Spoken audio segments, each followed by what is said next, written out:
You're listening to Weight Loss for Life Coaches, Episode 11, with certified life and weight loss coach, Paige Bowman.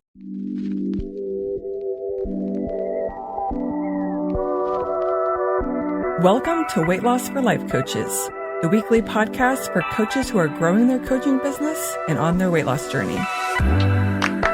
Each week, we'll be tackling why weight loss feels hard and how to make hitting your weight loss goal the simplest thing you do all day.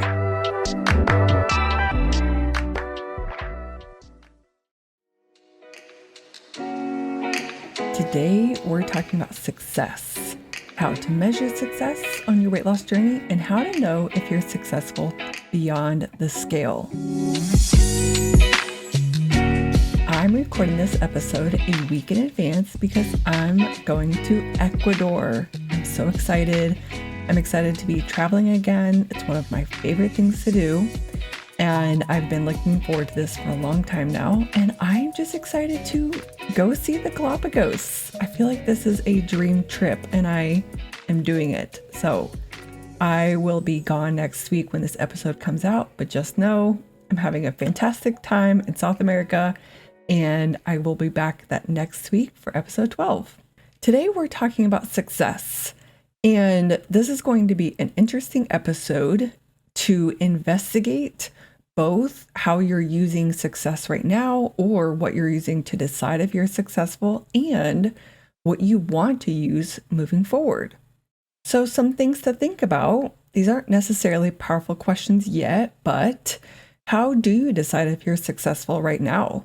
Is it the number on the scale? Is it how your body feels or looks? Is it the clothes you wear are feeling looser? And when you're thinking about how you decide if you're successful right now, consider, did you choose these things purposefully and consciously? Because that's what we're going to get into today, is what you could use moving forward to decide if you're successful, and then to choose those things on purpose. This episode is for those like me who have, until now, used unconscious programming, i.e. old thoughts, to decide their success. So the scale, it's the easiest one. It's the one that most people would agree that you look at the scale to know if you're successful or not. Again, with how your clothes fit, what you think about your body. I call these unconscious programming or old thoughts because unless you've really intentionally questioned what you use to decide if you're successful, then it's unconscious. So I want you to use this episode to help you investigate what you're currently using to measure your success, and then decide on purpose after this episode what you will use moving forward. And a bonus, this is useful for your weight loss journey and also for your business. How you do one thing is how you do everything. So if this is something that you shift on your weight loss journey after this episode, feel free to do the same in your business. And if you're already good at doing this in your business, consciously start doing it in your weight loss journey as well. No need to recreate the wheel. If you're already good at choosing on purpose what you're going to use to measure success in your business beyond just money, then do that in your weight loss journey. Teach yourself how you did it in your business and show yourself how to do it with your weight. When it comes to your weight loss journey, we're all probably used to looking at the scale to decide, like I was saying, but I want you to consider both the downfall to that and the upside. So here's where it may get you into trouble. When you hit your weight loss goal, the scale is no longer going down. And so if you've tied the number on the scale going down to whether you're successful or not, that's something you're going to need to consciously change when you hit your weight loss goal.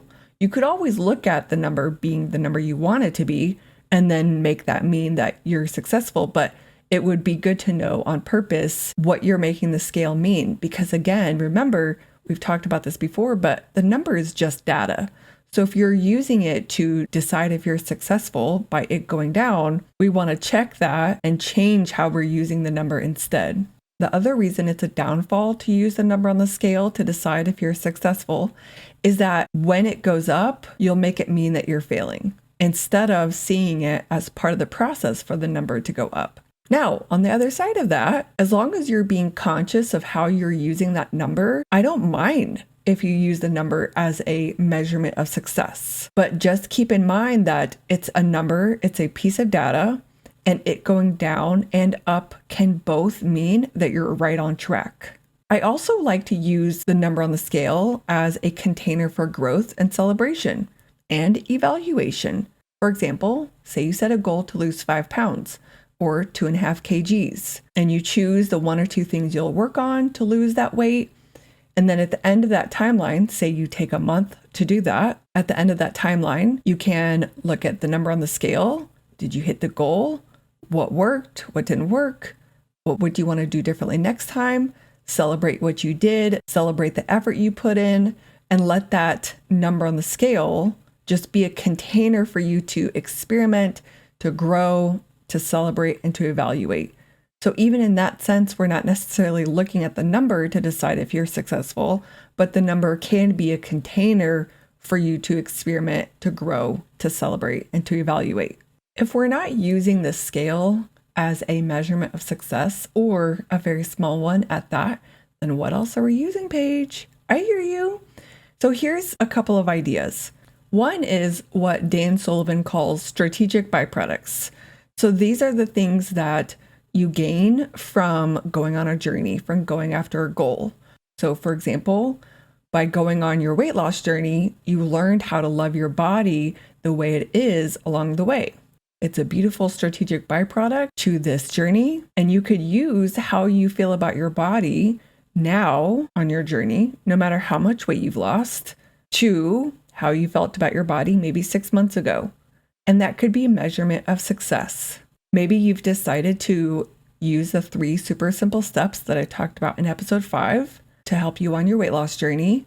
And a strategic byproduct from using that tool is that you're much better at planning and keeping your word, and you have a more trusting relationship with yourself. You could take a look back at your relationship with planning and honoring, and your relationship with yourself and your trust in yourself, and you could compare that to where you are now, and you could use that as a measurement of success.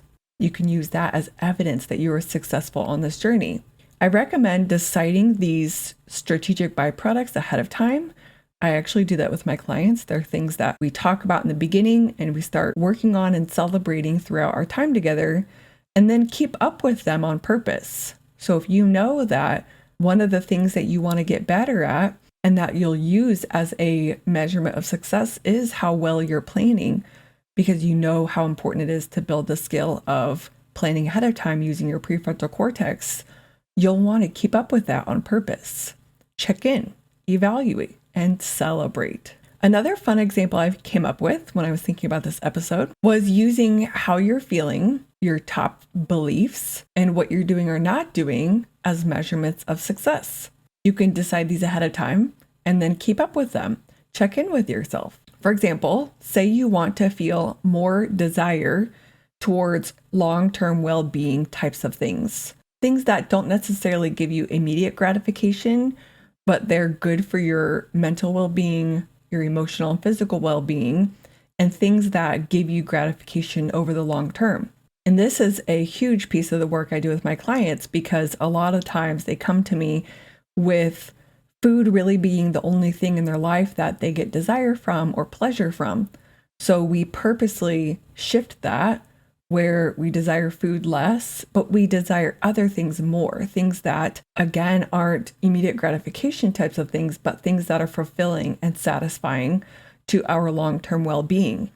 So you decide what those could be ahead of time, you put a plan into action, and then you can check in with yourself and see how you're doing with making that shift, evaluate, of course, and celebrate, and use your progress in that area of your journey as a measurement of success. I think I've talked about it before on the podcast, maybe not, but my goal in 2022 was to eat way more vegetables. I didn't really have anything more specific than that in mind. I just said that 2022 is the year I eat way more vegetables and include way more vegetables in my daily diet. To make it easier for myself, I started with eating a salad for lunch multiple days a week and made it my goal to eat a salad every single day. And then I made it my goal to eat a pound of veggies in my salad every day.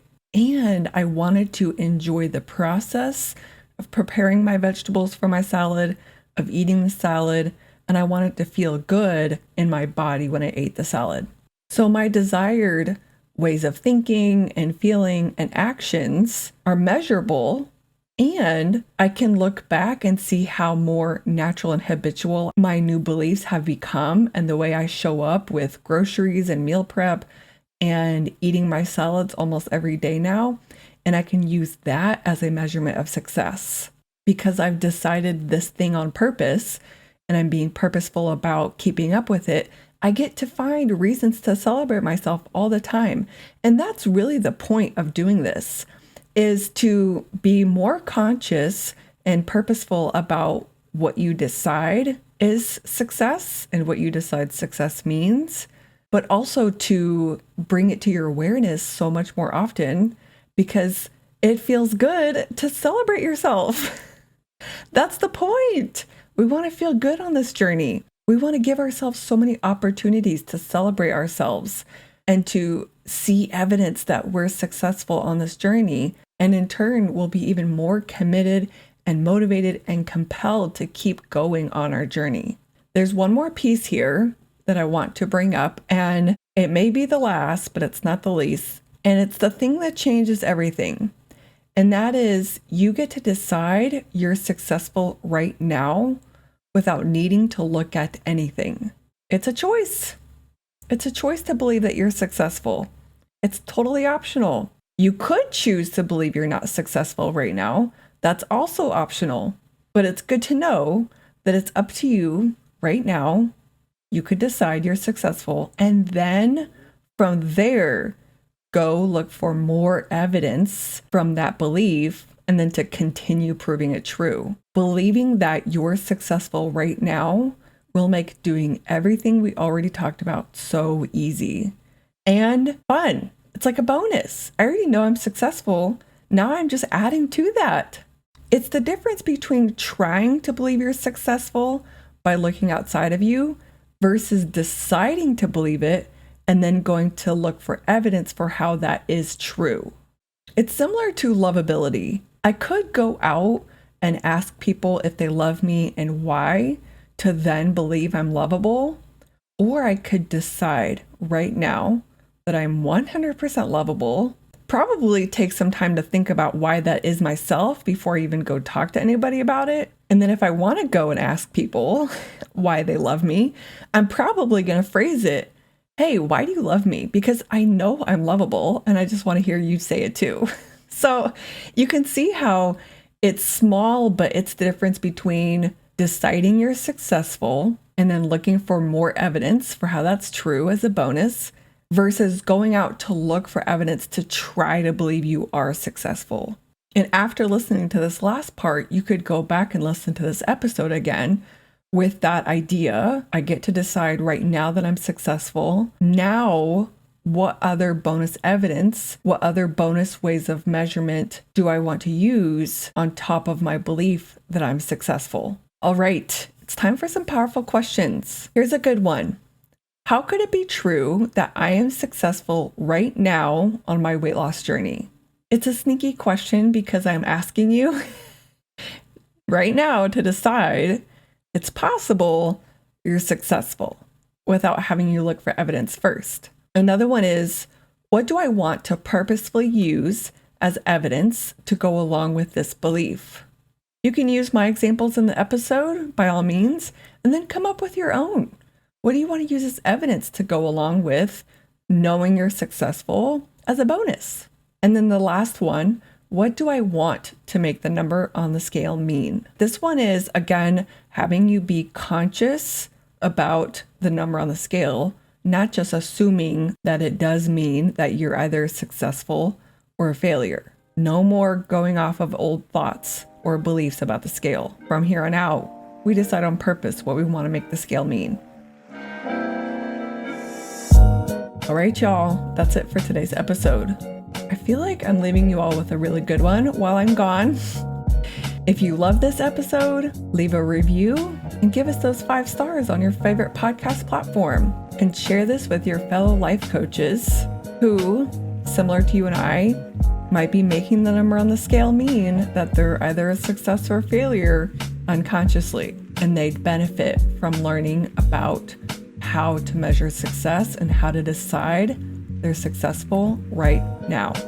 If you want to learn more about losing weight the simple way with ease, you can always find me on Instagram at lifecoachpaigeb, or you can check out my website, paigewoman.com. All right, y'all, I will see you when I get back from South America. Bye.